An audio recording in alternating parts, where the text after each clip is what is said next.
إن الحمد لله نحمده ونستعينه ونستغفره ونستهديه ونعوذ بالله من شرور أنفسنا ومن سيئات أعمالنا من يهده الله فهو المهتد ومن يضلل فلن تجد له وليا مرشدا أشهد أن لا إله إلا الله وحده لا شريك له وأشهد أن محمدا عبده ورسوله قال الله تعالى في كتابه الكريم أعوذ بالله من الشيطان الرجيم يا أيها الذين آمنوا اتقوا الله حق تقاته ولا تموتن إلا وأنتم مسلمون. Ma'asyiral mu'minin rahimani wa rahimakumullah. Alhamdulillah, kita bersyukur pada Allah Azza wa Jalla dengan segala kenikmatan yang Allah berikan kepada kita semua. Salawat dan salam kepada Nabi Muhammad sallallahu alaihi wasallam, khairul anbiya'i wal mursalin, sebaik nabi dan sebaik rasul. Ma'asyiral mu'minin rahimani wa rahimakumullah. Alhamdulillah, kita bersyukur kepada Allah Azza wa Jalla. Di kesempatan kali ini kita akan melanjutkan pembahasan tentang masalah Islam, masuk ke dalam masalah Islam. Sebentar.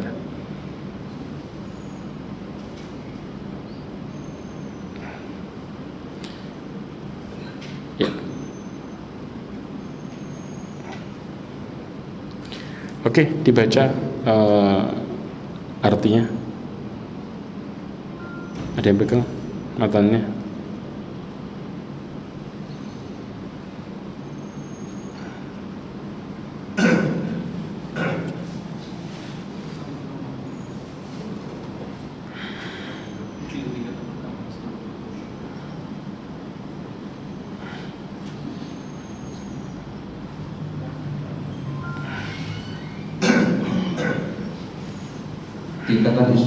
Tingkatan pertama Islam. Ya.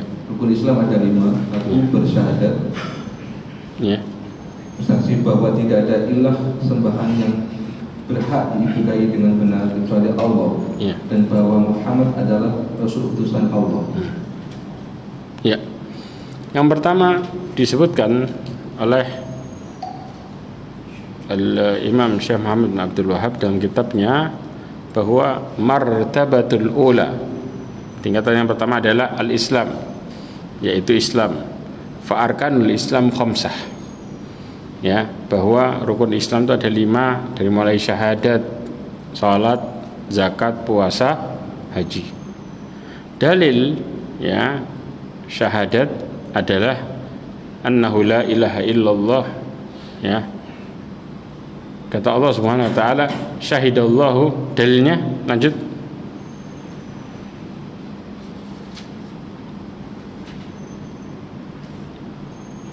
Ada dalilnya enggak itu? Syahidallahu annahu la ilaha illa huwa wal malaikah. Ya. Hah? Langsung kedua. Oh, di situ penjelasan pertama dulu ya. Syahadat dulu. Oke, kita masuk penjelasan pertama dulu, syahadat. Disebutkan arti syahadat adalah la ma'budu bihaqqin illallah. Tidak ada yang berhak disembah kecuali Allah. Istilah ma'bud di sini adalah ma'luh, yang disembah. Berarti tidak ada sesembahan yang berhak disembah kecuali Allah. Karena ada sebagian yang mereka mengartikan syahadat bukan dengan uluhiyah, tapi dengan tauhid rububiyah, ciptaan, dengan mengatakan la qadira 'ala al-ikhtira' illallah. Sebagian itu mereka mengatakan bahwa tidak ada yang mampu menciptakan kecuali Allah. Coba renungin baik-baik kata ini. Kalau ini benar, kira-kira Allah Subhanahu wa taala itu memerangi orang kafir Quraisy enggak? Enggak. Kalau ini benar. Karena mereka mengakui yang menciptakan siapa? Allah Azza wa Jalla. Mereka mengatakan bahwa Allah yang menurunkan hujan, Allah yang ngatur semuanya. Mereka tahu dan mengakui semua itu. Tapi ternyata makna syahadat bukan itu.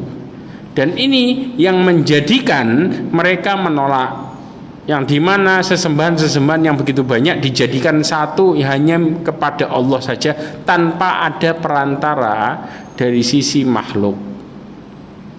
Sehingga mereka pun mengatakan, apakah engkau menjadikan Tuhan yang banyak kemudian jadi satu? Ini adalah perkara yang ajaib, kata mereka. Dalam Al-Quran disebutkan masalah ini. Ya, makanya pengertian la ilaha illallah, kalau seandainya tiada yang menciptakan kecuali Allah, maka otomatis mereka menghalalkan dukun. Karena dukun itu meyakini yang menciptakan siapa? Allah Azza wa Jalla. Bahkan sampai dukun mengatakan bahwa kalau jin itu enggak dibolehkan, maka Allah enggak akan pernah berkehendak jin itu bisa nolong. Betul apa enggak di sini? Karena mereka meyakini bahwa semuanya kepada siapa? Allah Azza wa Jalla. Sampai dukun pun ngomong yang sama.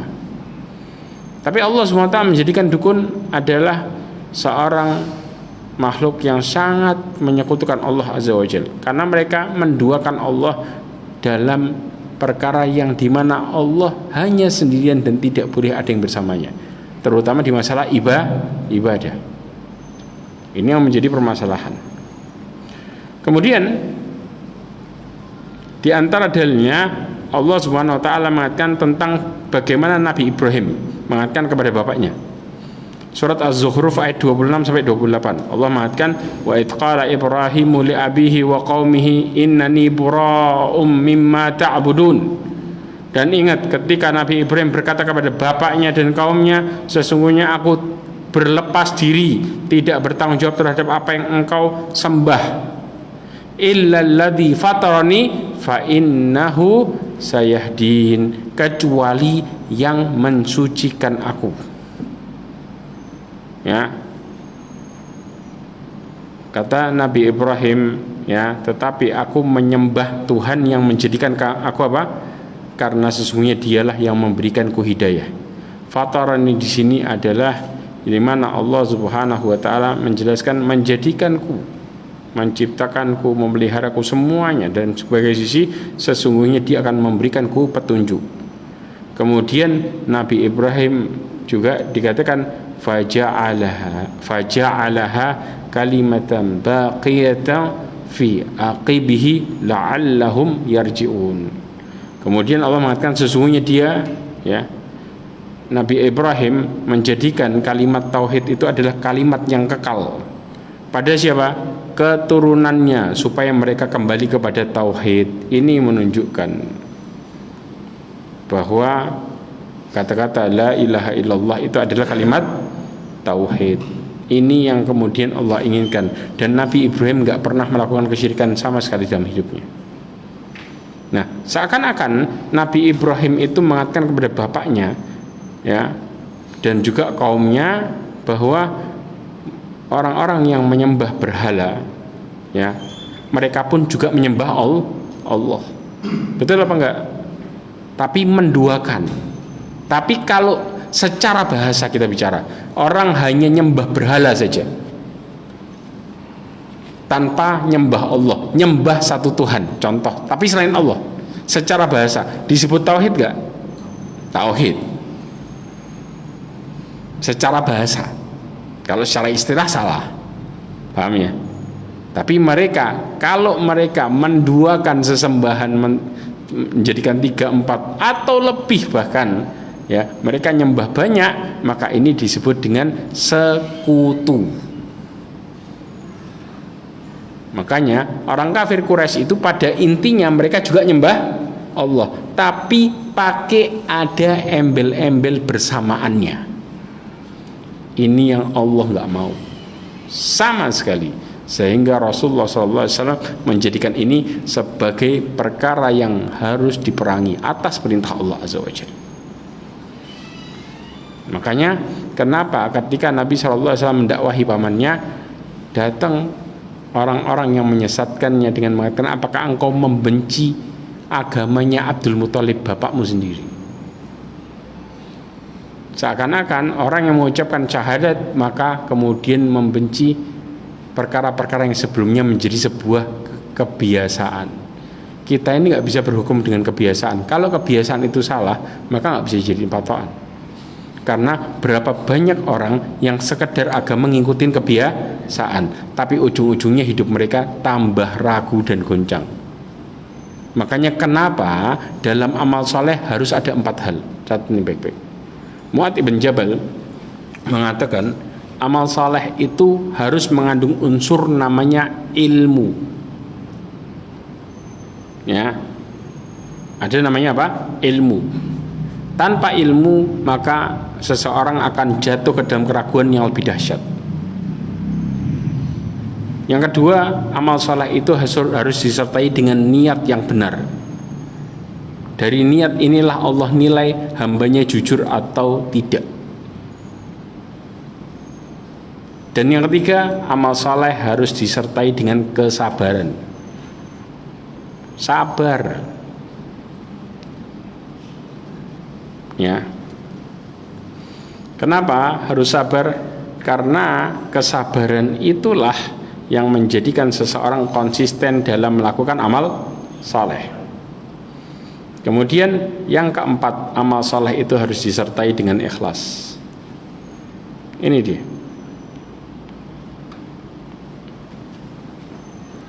Jelas di sini?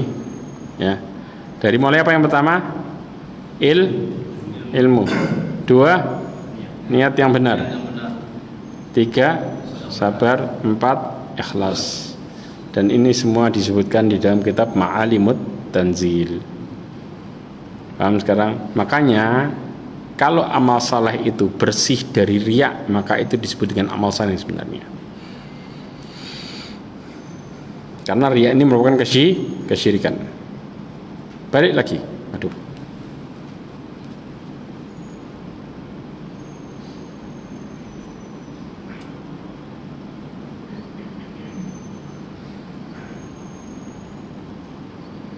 Ya. Kemudian Allah Subhanahu wa taala menjelaskan di dalam surat Ali Imran ayat 64. Ya ikhwah, dalil ini diplesetin sama orang liberal. Padahal ini dalil tauhid. Kata orang-orang sekuler mengatakan dalil ini menjelaskan semua agama sama. Kira-kira di sisi yang mana? Na'udzubillah min dzalik. Mereka main motong dalil. Perhatiin ayatnya. Kira-kira mana yang mereka potong yang menunjukkan bahwa semua agama sama? Na'udzubillah min dzalik. Maksudnya, coba kira-kira ayatnya yang mana? Coba dibaca. Allah mengatakan apa? Qul ya ahlal kitab, wahai ahli kitab.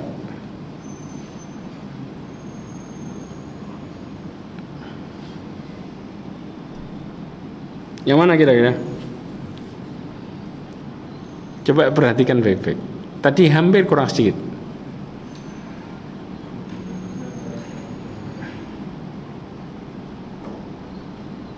Yang mereka potong, nggak ada yang tahu? Saya kasih clue-nya.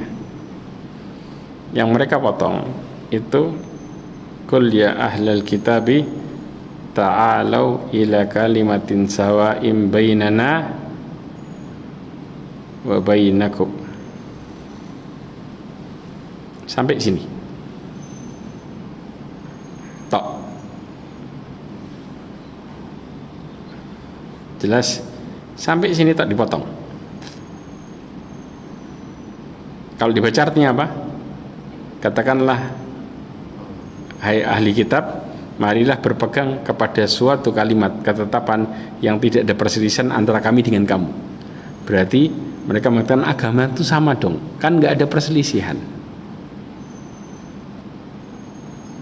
Ini syubhat yang mengerikan. Mereka nggak mau nerusin lagi ayatnya. Dipotong loh, buktinya di Quran ada. Iya dipotong. Padahal Allah mengatakan apa? Perkataan yang sama adalah alla na'budu illa iya. Yaitu tidak ada yang kita sembah kecuali Allah. Tapi nggak diterusin sama mereka. Ini padahal ini merupakan dalil menunjukkan tauhid. Kata-kata syahadat la ilaha illallah. Nah, di syahadat la ilaha illallah ada 2 rukun. Apa rukunnya? Yang pertama nafyu, yaitu menghilangkan, ya, wal itsbat, penetapan. Apa kata-kata yang menghilangkan dari syahadat la ilaha illallah? La ilaha, tiada sesembahan. Itu yang disebut dengan apa? Nafyu. Berarti nggak ada sesembahan. Itsbatnya, penetapannya di illallah, kecuali Allah. Tiada sesembahan yang berhak disembah, nggak ada, kecuali hanya Allah saja. Jadi rukunnya ada 2. Tapi kalau Muhammad Rasulullah ada 4. Nanti kita akan bahas satu-satu 4-nya. Nah, kemudian di ayat ini menunjukkan la ilaha illallah. Kira-kira yang mana?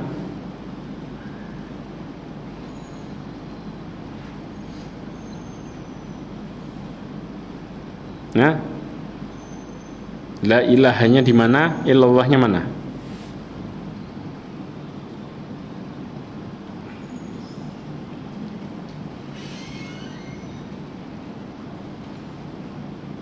La ilahanya yang mana? Jelas ini, kelihatan. Yaitu kata-kata Allah na'budu. Yaitu bahwa tidak kita sembah. Ya, kemudian illal, kecuali Allah. Ini dia. Ini kan sama dengan la ilaha illallah. Jelas? Di ayat ini jelas. Makanya kemudian apa konsekuensi dibaliknya? Wala nusyrika bihi syai'a, dan kita tidak menyekutukan dengan sesuatu apapun. Ya, wala yattakhidha ba'duna ba'dan arbaban min dunillah. Perkataan yang sama juga dengan tidak, ya, sebagian kita menjadikan sebagian yang lain sebagai Tuhan selain Allah azza wajalla. Fa in tawallau faqulu syahadu bi anna muslimun. Kemudian Allah mengatakan, jika mereka berpaling, maka katakanlah kepada mereka, saksikanlah bahwa kami adalah orang-orang yang berserah diri kepada Allah azza wajalla. Nah, kemudian juga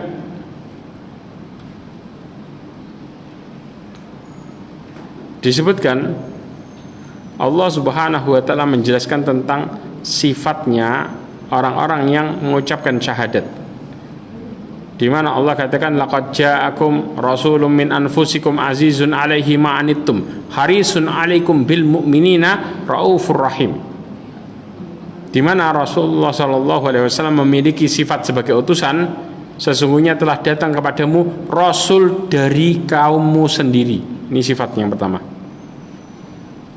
Ya, rasul dari kaummu sendiri. Karena Allah menjadikan Rasulullah seorang manusia supaya bisa dicontoh. Bukan dari kalangan malaikat. Berarti kita bisa niru Nabi sallallahu alaihi wasallam. Yang kedua, berat terasa olehnya penderitaanmu. Rasulullah sallallahu alaihi wasallam adalah seseorang yang paling memikirkan umatnya. Ya. Yang ketiga, sangat menginginkan keimanan dan keselamatan untuk umatnya. Ini sifat-sifat Nabi Shallallahu Alaihi Wasallam. Ya. Dan yang keempat, sangat belas kasihan, penyayang terhadap orang mukmin. Di ayat At-Taubah ini Allah mensifati Nabi SAW dengan berapa sifat? 4 sekaligus. Pertama apa? Dari kaummu sendiri. Ya. Yang kedua, berat penderitaan terasa di dalam hati Nabi SAW, penderitaan umatnya. Makanya Rasulullah SAW selalu memikirkan ummati. Bahkan di telaganya Nabi SAW, Rasulullah SAW memanggil umatnya. Subhanallah. Ini begitu cinta Rasulullah kepada umatnya, begitu besar. Kemudian sangat menginginkan di balik apa yang terjadi, menginginkan hidayah bagi siapa? Umatnya. Makanya kenapa ketika Wahsy, siapa Wahsy? Yang nombak siapa? Pamannya sendiri. Kemudian masuk Islam, diterima nggak oleh Nabi SAW? Sangat diterima. Tapi Rasulullah SAW memalingkan wajahnya, takut teringat pamannya. Tapi menerima dengan lapang dada Nabi SAW Wahsy. Karena berharap orang-orang yang memusuhi Rasulullah mereka mendapatkan hidayah. Bahkan orang-orang Taif yang ketika melempari, datang malaikat penjaga gunung. Kalau engkau mau, kata malaikat penjaga gunung, aku akan timpakan 2 gunung sama mereka. 1 gunung aja cukup, apalagi 2. Kemudian kata Rasulullah, lah, saya nggak mau. Tapi aku mengharap dari keturunan mereka orang-orang yang menyembah Allah semata dan tidak menyekutukannya sama sekali.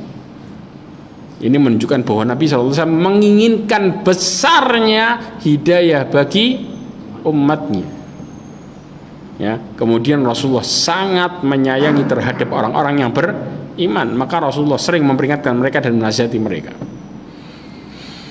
Nah, lalu apa keutamaan syahadat atau tauhid? Sebelum kita masuk ke dalam syahadat Muhammad Rasulullah, tauhid itu yang pertama adalah tempat berlindung bagi musuhnya. Muncul pertanyaan, gimana tauhid kok bisa menjadi tempat berlindung bagi musuhnya? Pertama ya ikhwah, perhatikan baik-baik di Al-Ankabut ayat 65 menceritakan tentang orang kafir Quraisy pada waktu naik kapal. Orang kafir Quraisy waktu naik kapal yang mereka mintain pertolongan siapa? Hanya Allah. Allah persaksikan mereka berdoa dengan ikhlas, lupa sama berhalanya semua. Yang mereka pikirkan hanya siapa? Allah Azza wa Jalla. Ini loh prinsipnya. Sampai kemudian Allah mengatakan fa idza raqibu fil fulki da'ullaha mukhlishina lahuddin. Mereka mukhlis. Kata Allah SWT, apabila mereka naik kapal, ini ceritanya bukan muslim tapi kafir Quraisy. Mereka naik kapal, mereka doa kepada Allah dengan memurnikan ketaatan, yaitu ikhlas. Yang mereka pikirkan hanyalah Allah Azza wa Jalla. Ikhlasnya luar biasa banget. Nggak ada yang nyebutin Lata Uzza sama sekali. Hanya mengatakan ya Allah, ya Allah. Pas di kapal. Ya. Kata Allah, falamma najahum ilal barri idahum yusyrikun. Begitu selamat sampai daratan, mereka balik syirik lagi. Ya, berarti menunjukkan tauhid itu bisa menyelamatkan orang kafir. Yang kedua, tauhid juga menyelamatkan iblis. Antum tahu iblis yang bangkang itu berdoa sama Allah, hanya sama Allah. Ketika iblis berdoa hanya kepada Allah, apakah iblis melakukan kesyirikan? Enggak sama sekali. Lihat baik-baik. Ya, di dalam surat Al-Hijr ayat 34 sampai 38 Allah mengatakan qala fakhruj minha fa innaka rajim. Allah mengatakan keluarlah dari surga karena sesungguhnya engkau terkutuk. Kemudian Allah mengatakan wa inna 'alaikal la'nata ila yaumiddin. Ya, sesungguhnya kutukan itu tetap menimpamu sampai kiamat. Qala rabbi. Nah, maka iblis apa? Berdoa. Iblis berdoa. Nah, muridnya iblis lupa doa. Ini yang bahaya. Kata iblis apa? Qala rabbi fa'andirni ila yaumi yub'atsun. Ya Tuhanku. Berdoa enggak ini? Ya. Kalau begitu maka beri tangguhkanlah kepadaku sampai hari manusia dibangkitkan. Minta iblis sama Allah. Iblis. Ya. Kemudian qala fa innaka minal mundarin. Allah mengatakan kalau gitu engkau termasuk orang-orang yang diberikan ketangguhan. Engkau dibiarkan hidup sampai kiamat. Allah kasih. Ya. Di sini menunjukkan bahwa ternyata musuhnya Allah, mereka berdoa dan berharap kepada siapa? Kepada Allah Azza wa Jalla. Lalu bagaimana dengan orang yang bertauhid dan mereka menjadi hamba Allah sejati?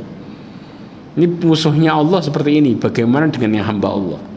Yang hamba Allah, yang pertama, Allah akan buat hidup mereka merasa aman. Sebagaimana Allah Subhanahu wa taala berfirman, alladzina amanu wa lam yalbisu imanahum bidzulmin ulaika lahumul aman wa hum muhtadun. Allah kasih dua. Allah mengatakan orang-orang yang beriman dan tidak mencampurkan iman mereka dengan kedzaliman. Ketika ayat ini turun, para sahabat panik. Kenapa? Siapa di antara kita yang enggak berbuat zalim? Maka kemudian perhatikan, di dalam tafsir Fathul Majid disebutkan, begitu ayat ini turun, Abdullah Ibn Mas'ud mengatakan, ya, berat di hati para sahabat. Mereka mengatakan, siapa di antara kita yang enggak pernah berbuat zalim kepada dirinya sendiri, yaitu maksiat. Maka Rasulullah mengatakan, tidak, bukan itu yang Allah maksud. Akan tetapi yang dimaksud kezaliman adalah kesyirikan. Ya, jadi mereka yang tidak mencampurkan keimanan dengan kesyirikan, mereka adalah orang-orang yang berhak mendapatkan keamanan, dan mereka adalah orang-orang yang berhak mendapatkan petunjuk. Jadi Allah berikan apa? Aman dan petunjuk sekaligus.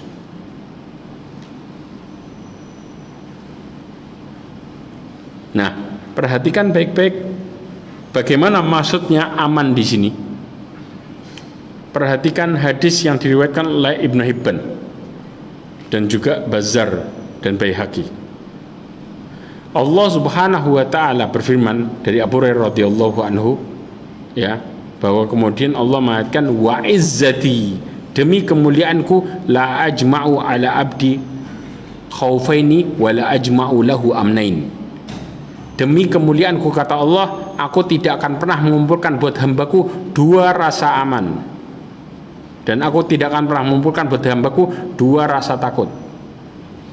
Apa maksudnya? Idza amanani fid dunya akhaftuhu yaumal qiyamah. Kalau dia merasa aman terhadap diriku di dunia, artinya dia merasa bahwa dia bakal masuk surga jauh dari neraka padahal dia maksiat. Merasa bahwa dia adalah orang-orang yang bakal aman hidupnya, bukan khawatir dengan dosanya. Jelas? Namanya apa? Merasa aman dari makar Allah, merasa aman dari kesalahan-kesalahan yang dia perbuat. Maka kata Allah, akhaftuhu yaumal qiyamah, aku buat dia ketakutan di hari kiamat. Ya.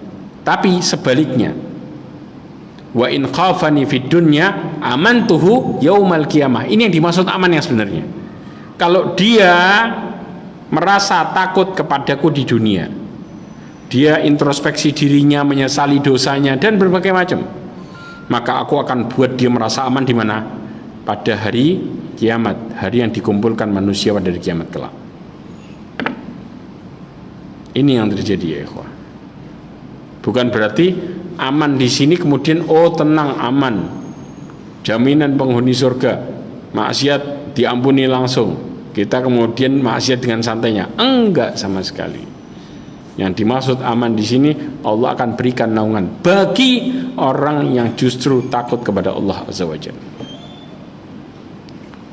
Yang kedua, Allah akan memuliakannya. Bagaimana sistemnya? Allah menjelaskan dalam surat Muhammad ayat 7. Ini bagi yang tauhid. Ya ayyuhalladzina amanu in tansurullah yansurkum wa yutsabbit aqdamakum. Wahai orang-orang yang beriman, apabila engkau menolong agama Allah, menegakkan tauhid, niscaya Dia akan menolongmu dan meneguhkan kedudukanmu. Artinya adalah memuliakanmu. Disebutkan, ya, di dalam surat An-Nur ayat 55, Allah mengatakan wa'adallahu alladhina amanu minkum wa amilus salihat. Apa itu? La yastakhlifannahum fil ardi kama stakhlafal ladina min qablihim. Allah menjanjikan kepada orang yang beriman dan beramal saleh, yaitu apa? Bahwa Allah akan menjadikan mereka berkuasa di muka bumi sebagaimana Allah menjadikan orang-orang sebelumnya. Artinya Allah muliakan mereka. Kemudian wala yumakkinanna lahum dinahumul ladzi irtadha lahum. Allah mengatakan dan Allah juga akan meneguhkan bagi mereka agama mereka yang diridhoi baginya, yaitu diridhoi Allah Azza wa Jalla untuk mereka. Dua hal, keteguhan satu, yang kedua Allah jadikan mereka ya mendapatkan kemuliaan. Prinsipnya kok bisa ini terjadi bersamaan? Apa yang mendasari semua ini?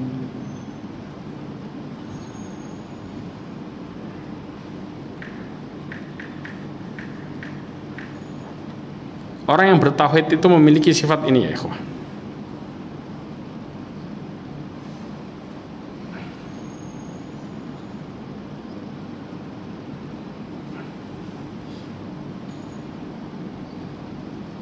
Perhatikan sebentar.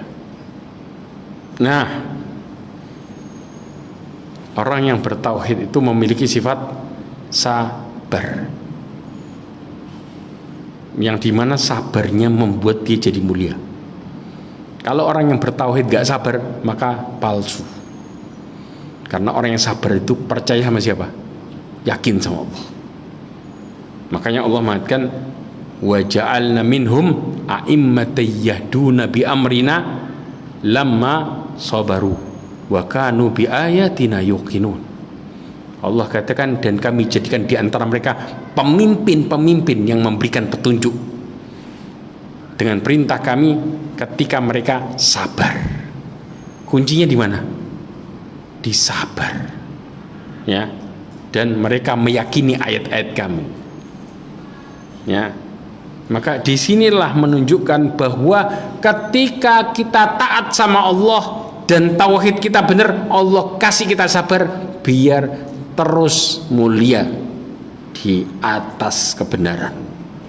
Prinsipnya di situ. Tapi begitu sabarnya hilang, justru Allah jadikan kita hina.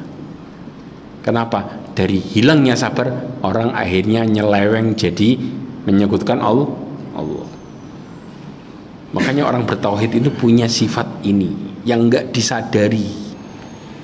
Kalau kemudian ngakunya saya hanya karena Allah, tapi hidup kita kemerungsung enggak sabar, jawabannya enggak mungkin hidupmu karena Allah. Betul apa enggak? Iya. Ayatnya jelas ya ikhwan. Ya. Bahkan Allah Subhanahu wa taala menjelaskan, tahu enggak bagaimana Allah menolong Bani Israel? Gara-gara apa? Setelah mereka bertauhid, Allah nolong mereka karena sabar. Bukan sekedar modal tauhid saja. Makanya Allah katakan apa? Wa tammat kalimatu rabbikal husna ala bani Israil bima sabaru. Allah katakan dan telah sempurnalah perkataan Rabbmu yang baik sebagai janji untuk Bani Israel disebabkan kesabaran mereka. Ya. Apa yang dimaksud? Nih loh ayatnya Al-Qasas 5-6. Perhatikan baik-baik ayatnya. Kata Allah, nuridu an namunna 'alal ladzina stud'ifu fil ardi wa naj'alahum a'immatan wa naj'alahumul warithin. Allah mengatakan kami hendak memberikan karunia kepada orang-orang yang tertindas. Orang-orang yang bertauhid ini, mereka itu diuji gak sama Allah? Diuji. Apakah kemudian tauhidnya tetap teguh atau justru malah nyeleweng? Ya. Kemudian hendak menjadikan mereka pemimpin di atas muka bumi dan menjadikan mereka pewaris bumi. Ya tadi ayatnya sebelumnya bicara orang yang bertauhid mewarisi bumi ini dan menjadi mulia di atasnya. Apa modelnya? Tauhid. Dan juga di sisi lain Allah berikan mereka sabar di baliknya. Maka kalau kita hidup ngadepin ujian kemudian kita ngomongnya bertauhid tapi nggak sabar, justru malah tanda tanya sebenarnya. Kemana keyakinan kita selama ini sama Allah Azza wa Jalla? Karena setiap orang yang di atas kebenaran pasti Allah akan uji mereka nggak berhenti. Supaya apa? Semakin teguh dan kuat pendirian mereka. Dan di situ menunjukkan mereka itu adalah orang yang jujur atau palsu. Karena ternyata inilah alasannya. Nah,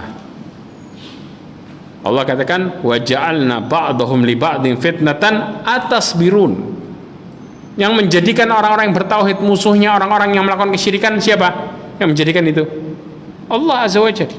Setiap orang yang bertauhid pasti mereka akan bermusuhan sama orang yang musyrik. Betul enggak? Allah yang menjadikannya. Kemudian Allah katakan apa? Apakah kalian bersabar? Kenapa Allah jadikan ini? Di dalam tafsir Ibnu Katsir, kami uji sebagian kalian dengan sebagian yang lain, kami coba sebagian kalian dengan sebagian yang lain supaya kami mengetahui siapa orang-orang yang taat. Berarti sabar ini menunjukkan ketaatan. Dan siapa orang yang durhaka. Berarti kalau nggak sabar menunjukkan kita apa? Durhaka. Maka tauhid itu membawa kepada kesabaran. Subhanallah. Ini banyak orang sadar nggak masalah ini? Sebenarnya nggak sebanyak. Seakan-akan mereka mengatakan bahwa ketika kita mendapatkan ujian dari Allah Subhanahu wa taala, saya sudah bertauhid, kenapa kok datang ujian? Justru yang bertauhid dan yakin sama Allah diuji sama Allah. Apakah kemudian kita benar ngomong yakin atau justru malah cuma di mulut tok? Itu realita yang sebenarnya. Betul apa enggak? Iya. Tapi kalau kita kemudian diuji sedikit goyang, maka Allah lihat palsu hamba. Subhanallah. Karena mereka yang bertauhid selalu kembali kepada Allah dalam setiap langkah hidupnya. Tujuannya itu yang Allah minta dari kita. Tauhid ini mengatakan saya hanya balik ke siapa? Allah. Rasulullah mengajarkan tauhid dengan kata-kata apa? Ihfadillah yahfadka. Jaga urusanmu kepada Allah, niscaya Allah akan menjaga urusannya denganmu. Ihfadillah tajidhu tujahak. Jaga urusanmu sama Allah, niscaya Allah akan selalu berada di hadapanmu. Allah akan terus memperhatikanmu dan apa yang kau minta. Kemudian wa idza sa'alta fas'alillah. Kalau engkau mau minta cuma sama Allah. Jangan ke yang lain. Tauhid bukan ini. Ini pelajaran tauhid. Mau minta sama Allah. Bahkan Rasulullah juga mengatakan wa idza sta'anta fasta'in billah. Kalau mau minta tolong cuman sama Allah. Jangan lirik yang lain. Kenapa? Kalau seandainya semua orang kepingin nolong kita, kata Rasulullah wa'lam annal ummah. Rasulullah pakai bahasa umat. Umat itu di kita terbanyak. Banyak banget. Kumpulan kaum jadi umat. Arada ayang fa'uka bisya'in, kepingin nolong dirimu satu orang. La yanfa'uka bisya'in illa qad kataballahu lak. Enggak akan pernah bisa nolong kecuali Allah berkehendak. Berarti yang menjadikan kita dapat pertolongan semua karena Allah. Kalau Allah mengatakan enggak, siapapun mau kumpul enggak bisa. Padahal yang ditolong cuma satu.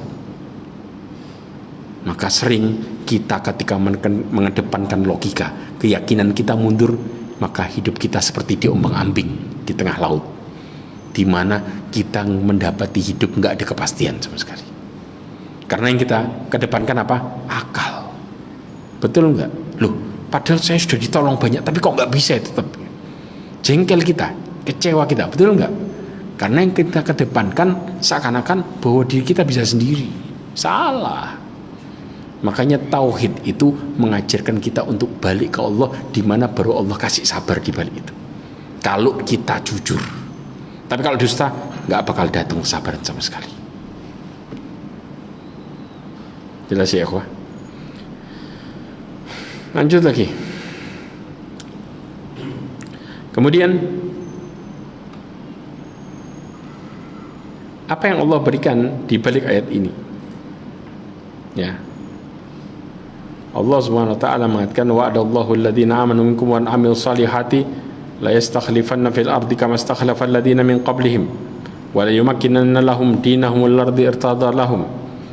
Kemudian wa la yubaddilannahum min ba'di khaufihim amna ya'budunani wa la yusyrikuna bi syai'a. Orang-orang yang bertauhid Allah berikan pertama mereka berkuasa di atas muka bumi. Allah teguhkan agama mereka. Yang ketiga dijauhkan dari rasa takut dan diberikan keamanan. Kalau bicara aman dan takut, apa yang mereka takutkan? Allah mengatakan la khaufun alaihim wa lahum yahzanun. Apa tafsirannya? Takut itu menghadapi masa depan, sedangkan sedih menghadapi masa lalu. Antum kalau berpikir tentang masa lalu, yang muncul takut atau sedih? Sedih. Tapi kalau bicara masa depan, yang kita pikirkan takut atau sedih? Takut. Dua hal ini Allah hilangkan dengan kita bersandar sama Allah Azza wa Jalla. Bukan berarti kemudian saya nggak bakal takut untuk berbuat salah. Na'udzubillah min dzalik. Setiap orang pasti melakukan kesalahan. Bukan itu yang dimaksud. Tapi di sini Allah akan buat di balik rasa takut kita kepada Allah Subhanahu wa taala menjadikan hidup kita dimudahkan yang depan dan belakang. Ya. Kemudian yang ketiga, Allah akan mudah mengampuni kita. Bahkan di hadis ini Allah jelaskan ampunan datang karena tiga hal. Pegang prinsip ini baik-baik. Saya jelasin satu-satu. Satu. Di antaranya yang ketiga tauhid. Dari Anas bin Malik, hadis ini ada diskusi, ya, yang diriwayatkan oleh Imam Tirmidzi. Allah mengatakan, qala Allah ya ibna Adam, innaka ma da'autani wa rajautani. Ini kuncinya. Ini yang pertama. Wahai anak Adam, ya, sesungguhnya jika engkau berdoa kepadaku dan berharap hanya kepadaku, kata Allah, ghafartu laka ala ma kana fika wala ubali. Aku ampuni dosamu, ya, dan aku tidak peduli dengan dosamu. Seberapa besar engkau salah, selama engkau berdoa kepadaku sebanyak-banyaknya dan berharap kepadaku, aku ampuni dosamu. Berarti doa yang ikhlas dan harapan yang tulus membawa kepada ampunan. Dua, yang kita faham bersama, setiap orang salah pasti minta ampun.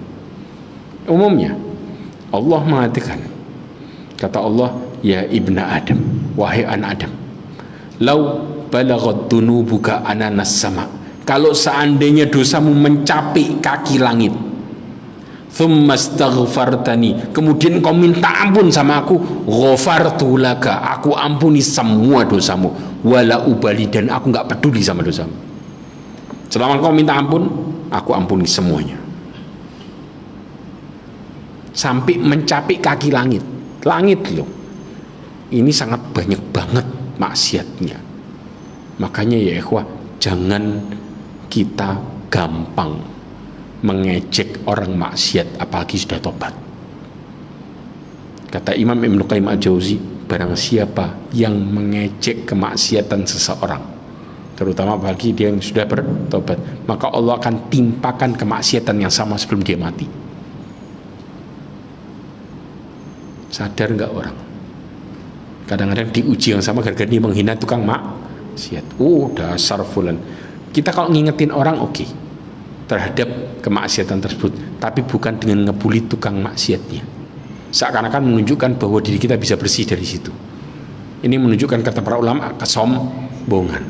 Ngebully orang maksiat sombong. Seakan-akan bahwa kita lebih mulia dari dia. Na'udzubillah min dzalik. Tahu nggak? Aisyah pernah ditanya, mata rajulun yakunu musian. Kapan seseorang dikatakan sebagai orang yang buruk? Idza dhanna annahu muhsin.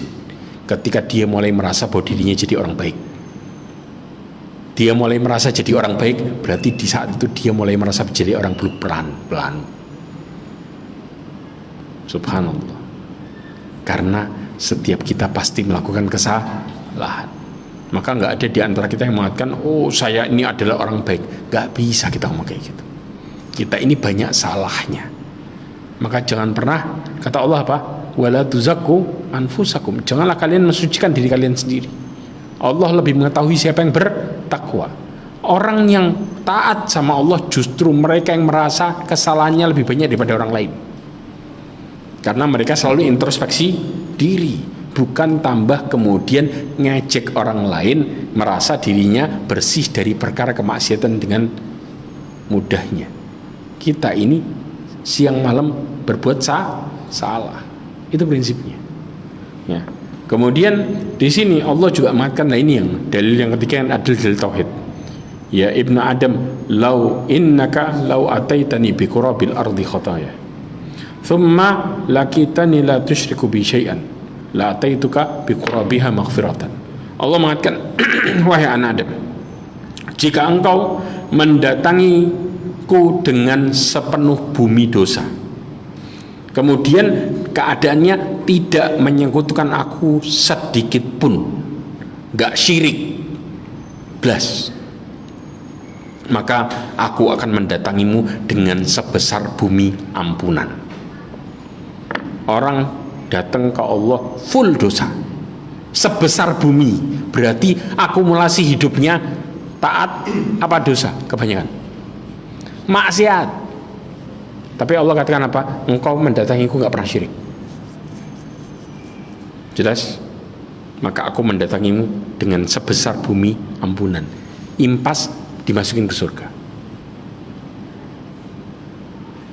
Karena yang Allah paling benci dari hambanya, yang diciptakan adalah menyekutukan Allah, padahal semua fasilitas dari Allah. Bayang gak?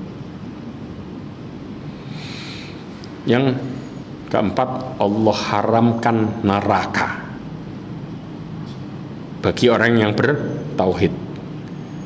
Dalam hadis riwayat Imam Bukhari dan Muslim disebutkan, fa innallaha harrama 'alan nar man qala la ilaha illallah yabtaghi bidzalika wajhallah. Allah mengatakan, sesungguhnya Allah mengharamkan neraka bagi orang-orang yang mengatakan la ilaha illallah, mengucapkan ikhlas berharap wajah Allah. Ini modalnya. Ya. Perhatikan baik-baik mereka yang masuk surga terakhir-terakhir. Hadisnya Bukhari. Rasulullah SAW mengatakan, yadkhulul ahlul jannah al-jannah wa ahlun nar, masuk penduduk surga ke surga. Sudah masuk nih, pada masuk semua. Penduduk neraka sudah di neraka. Kemudian thumma yaqulullah, kemudian Allah mengatakan, akhriju man kana fi qalbihi mithqalu habbatin min khardalin minal iman. Keluarkan orang yang di dalam hatinya sekecil apapun dari keimanan. Dia memiliki tauhid sama Allah Azza wa Jal dan tidak ada kesyirikan, tapi ahli maksiat. Lagi sudah digodok di mana? Di neraka. Kata Allah, keluarin yang punya keimanan sekecil apapun. Maka kemudian dikatakan fayukhrajuna minha qad iswaddu, dikeluarkan dari neraka dari ujung kepala sampai ujung kaki semuanya hitam areng, kelamaan di neraka, dibakar total sama Allah dari kepala sampai kaki. Kemudian falyulquna fin nahril haya awil haya, dilempar ke sungai kehidupan. Apa yang terjadi? Kemudian fayambutuna kamatan butul habbah fi janibis sail, maka tumbuh kayak biji tumbuh di pinggiran sungai. Tumbuh badannya jadi baru lagi, utuh lagi. Yang awalnya hitam legam, areng. Kebayang nggak? Allah ngadapnya sampai kayak gitu. Sudah, kemudian setelah itu baru Allah masukkan kemana? ke surga. Subhanallah. Ini yang terakhir masuk mana? Surga. Tapi Allah godok dulu. Berarti penghuni neraka selamanya tinggal musyrik. Orang-orang ahli syirik semua. Tidak ada orang tauhid sama sekali. Karena orang-orang yang bertauhid semuanya sudah masuk ke mana? Surga semua. Makanya kenapa syirik itu paling Allah benci. Ini prinsipnya. Kemudian orang yang bertauhid akan diberikan kehidupan baik dunia akhirat. Allah mengatakan, man amila salihan min dzakarin aw untha wa huwa mu'minun falanuhyiyannahu hayatan thayyibah.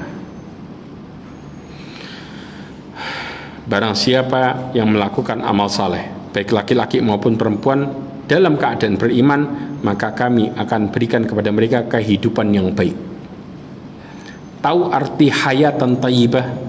Dengerin ini baik-baik. Artinya ada 3. Ada yang bisa nyebutin nggak? 1 aja. Arti hayatan thayyibah. Ini dunia. Kalau akhiratnya apa? Walanajziyannahum ajrahum bi ahsani ma kanu ya'malun. Kami akan berikan balasan kepada mereka dengan pahala yang lebih besar dari apa yang mereka kerjakan, yaitu surga. Jelas. Kalau dunianya, ada yang tahu nggak? Hayatan thayyibah. Para ulama mentafsirkan hayatan thayyibah dengan berbagai tafsir. Saya minta cuman 1 aja sebenarnya. Sebentar. Ya. Hayatan thayyibah ada 3.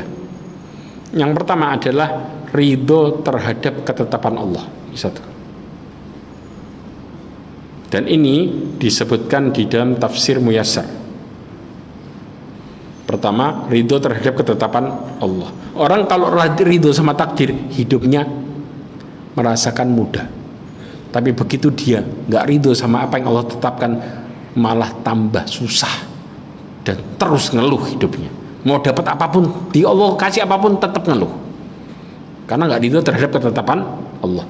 Yang kedua, Allah berikan mereka sifat qanaah, merasa cukup terhadap apa yang Allah kasih. Ya. Karena ternyata qanaah ini adalah sumber keberuntungan. Ini loh.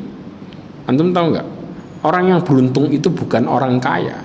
Orang yang beruntung bukan orang yang cerdas, tapi orang yang beruntung itu adalah orang yang qanaah. Hadisnya lihat. Hadis riwayat Imam Ahmad disebutkan. Saya hapus dulu. Nah, disebutkan ya, qad aflaha, sungguh beruntung. Siapa mereka? Man aslam, orang Islam. Syahadat gak dia? Bersyahadat, bertauhid. Ya. Kemudian waruziqa kifafan. Orang beruntung itu bukan dikasih berlebih, tapi dikasih sama Allah cukup. Dari berlebih orang jadi gampang ingkar. Dari yang cukup dia pandai bersyukur. Makanya Allah kasih cukup. Kecukupan rizki dah. Bukan Allah kasih berlebih. Tapi orang kafir Allah kasih apa? Cukup atau berlebih? Berlebih. Dari situ mereka akan ingkar sama Allah dengan gampang. Karena Allah tahu tipikal hambanya. Dikasih lebih dikit nyeleweng nih orang. Makanya kenapa konsepnya Allah kasih cukup, masing-masing beda-beda. Betul nggak? Karena yang tahu cukupnya satu dengan yang lainnya cuman Allah yang tahu takarannya. Subhanallah, kita ini contoh ya, contoh cukupnya kita punya rumah sederhana, ini sederhana dan lain sebagainya. Begitu Allah kasih yang satu gede dikit, langsung putar balik. Tahu alasannya? Kenapa kok bisa seperti ini? Ini ya penjelasannya, maaf. Ya. Kata Allah, walau basatallahu rizqa li ibadihi la baghaw fil ardi. Kalau seandainya Allah melapangkan rizki, dikasih berlebih sama Allah kepada hambanya, mereka bakal berbuat melampaui batas. Dikasih lebihan dikit dolim langsung. Subhanallah. Makanya bersyukur yang dikasih cukup. Udah, jangan berpikir over. Syukuri yang cukup tadi. Karena gini loh, pikiran kita itu nggak sama dengan kenyataan. Oh, kalau saya punya banyak uang, saya gampang sedekah. Itu teori kita. Betul nggak? Begitu kita dikasih sama Allah banyak, buat sedekah malah ketakutan.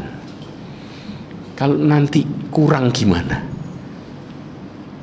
Padahal awalnya pada waktu dalam kondisi biasa hidupnya sedekah nolong orang gampang. Begitu kaya buat nolong orang mikir. Berarti mana yang tersiksa? Pas waktu dia dikasih cukup atau dikasih berlebih? Berlebih tersiksa. Makanya kenapa orang kafir dikasih berlebih? Sebenarnya ini merupakan apa? Siksaan hidup sebenarnya. Betul apa enggak? Iya. Orang kalau sudah berlebih, maka sifatnya berubah. Awalnya jadi benar, jadi dolim. Sebagaimana Allah mengatakan, kalla innal insana la yatgha. Al-alaq. Manusia itu pasti akan melampaui batas. Kapan? Ar-ra'ahu istaghna. Ketika mereka merasa dirinya serba berlebih. Jelas? Serba kaya. Bukan cukup loh, tapi berlebih. Merasa dirinya serba kaya, istaghna. Paham di sini? Makanya Allah apa? Walakin yunazzilu biqadari ma yasha. Akan tetapi Allah menurunkan dengan ukuran yang dikehendaki, yaitu apa? Cukup. Makanya cukup itu beruntung. Ya. Tapi sebaliknya, ya. Kemudian yang terakhir, wa qana'ahullah bima atah. Kalau sudah dikasih cukup, Allah kasih yang ketiga, yaitu dikasih merasa cukup. Ini yang mahal. Banyak orang dikasih cukup tapi enggak merasa cukup. Ini anugerah, ini beruntung. Di titik ini kita bisa bersyukur.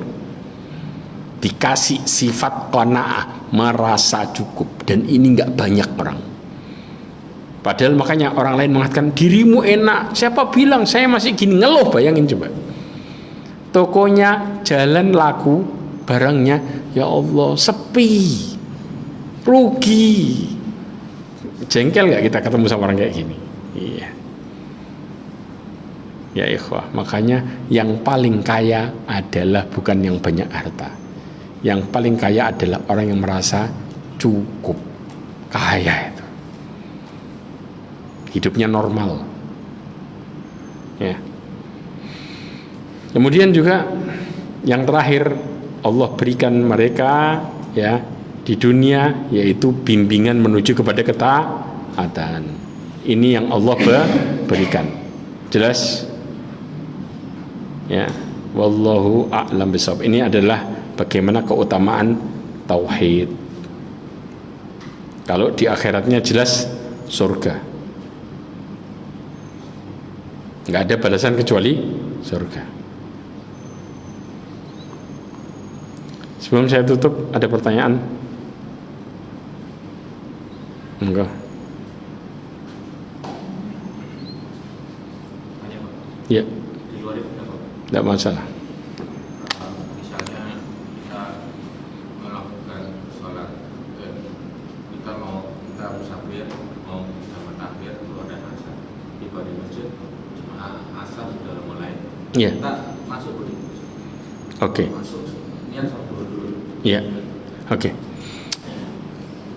Ketika kita jamak takhir, mana yang harus kita lakukan?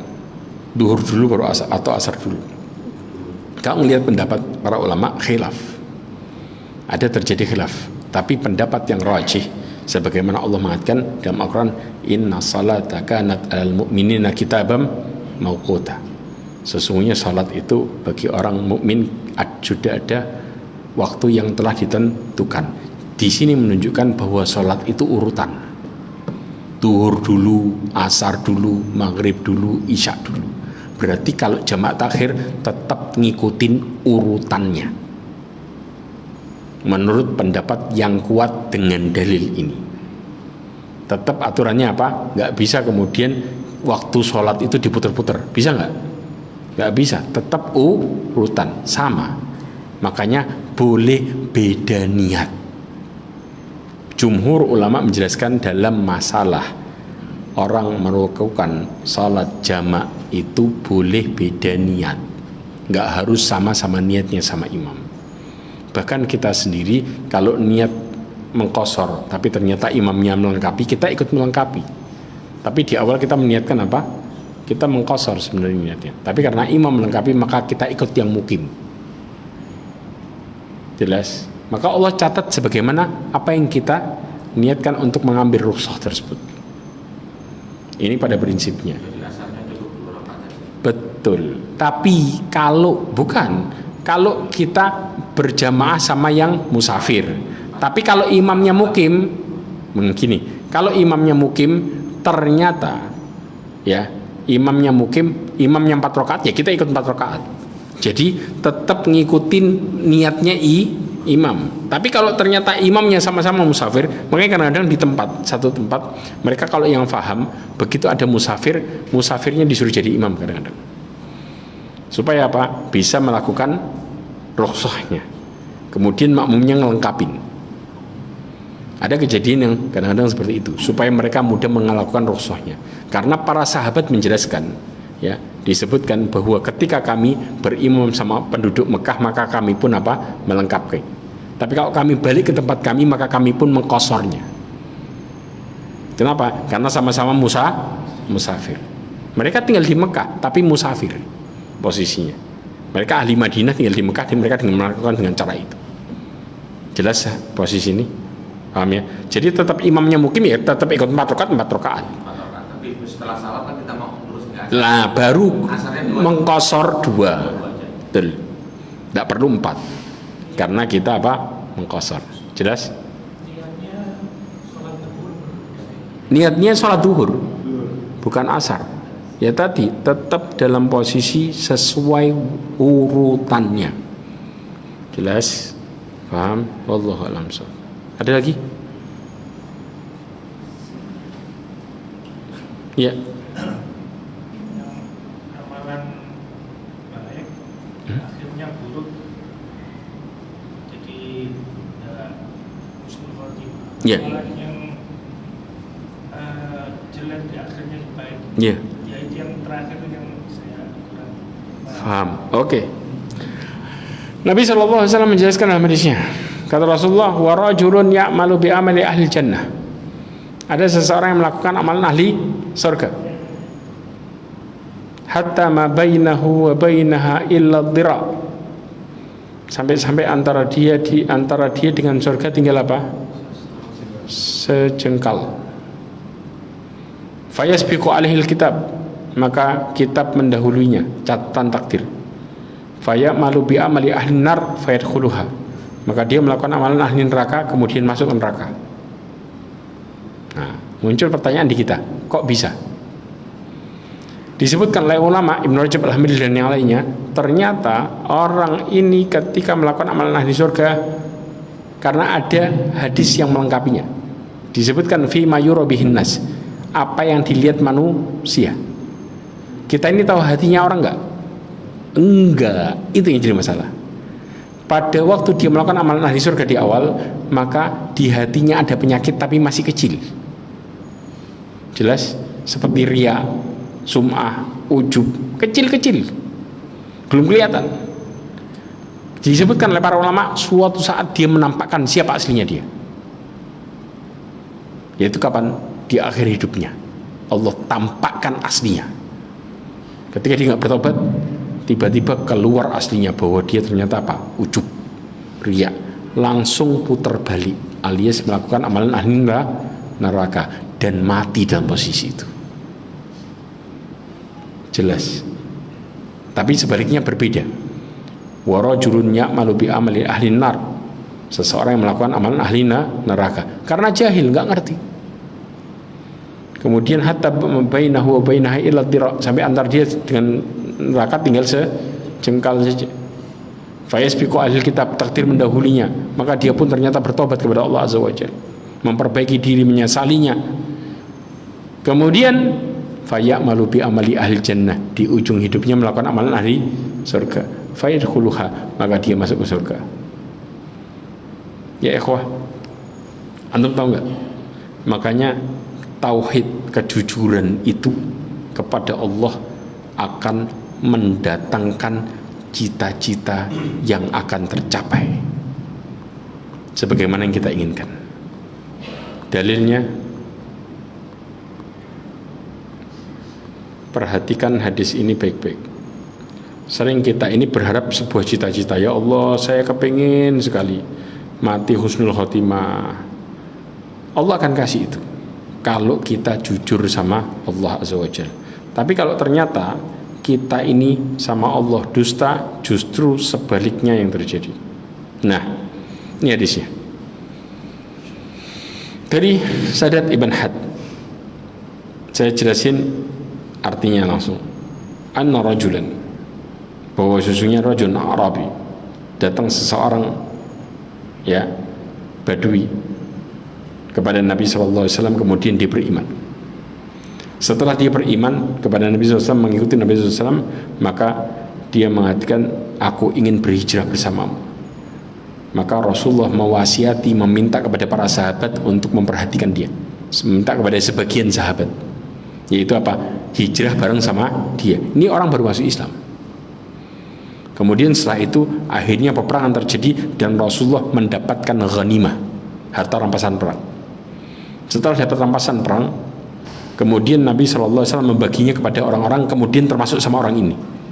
Dan jatahnya orang ini diberikan kepada temannya buat dikasih, karena dia sedang jaga di bagian belakang pasukan, backup istilahnya.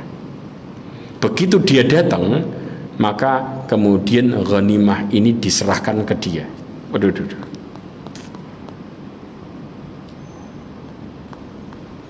Ya, saya lanjut lagi. Begitu dia datang, ghanimahnya diserahkan ke dia. Maka dia mengatakan apa? Ma hadza, apa ini? Maka dikatakan oleh temannya tadi, ini adalah bagianmu yang dibagi kepada Nabi SAW untukmu. Supaya catatannya biar nggak kelihatan, bisa dibaca biar nggak kecoretan. Saya bersihin.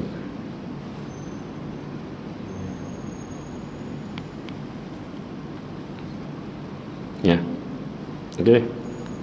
Kemudian orang ini apa? Mengatakan, apa ini? Ini adalah bagian yang diberikan oleh Nabi SAW kepadamu.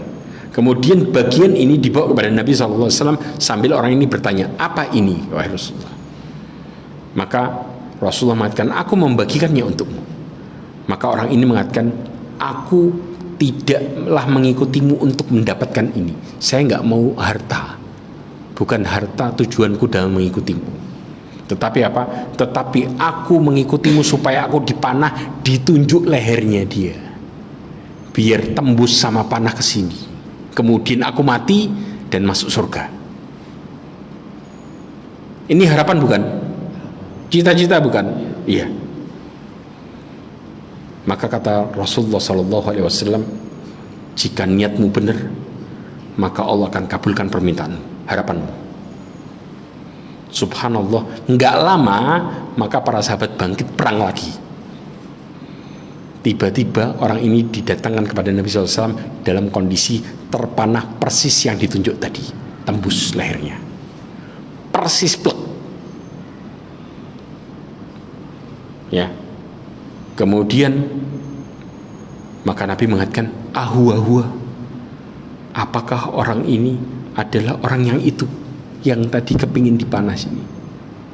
Kata sahabat, na'am, iya. Maka Rasulullah SAW mengatakan, niatnya benar, maka Allah kabulkan keinginannya. Kemudian Rasulullah SAW mengkafani orang ini dengan jubahnya. Setelah itu Rasulullah menyolatinya dan Rasulullah mendoakannya dengan doa, Allahumma hada abduka kharaja muhajiran fi sabilika faqutila syahidan wa ana syahidun ala dhalik. Ya Allah, hamba ini adalah hambamu, dia keluar berhijrah di jalanmu, maka kemudian dia mati syahid. Aku bersaksi atas orang ini. Kebayangkan? Jadi apa yang jadi harapan kita? Kepengen husnul khotimah, silahkan jujur sama Allah. Allah akan kasih sebagaimana jujurnya kita hanya kepada Allah, hanya kepada Allah. Maka ikhlas kunci apa yang kita harapkan menjadi kenyataan. Tapi syirik adalah merupakan bencana dari apa yang menjadi harapan kita, justru Allah kasih sebaliknya. Jelas ini yang terjadi ya ikhwah. Kita semua berharap husnul khotimah, tapi kita berpikir caranya gimana? Jujur sama Allah dalam hidupmu. Untuk apa engkau berbuat jujur selama ini? Selama ini apa yang kita inginkan selalu menjadi hambatan karena kita nggak pernah jujur sama Allah Azza wa Jalla. Paham sekarang? Wallahu a'lam shawab. Coba insyaallah subhanakallahumma bihamdika asyhadu an la ilaha illa anta astaghfiruka wa atubu ilaik wa akhiru da'wana alhamdulillah. Assalamualaikum warahmatullahi wabarakatuh.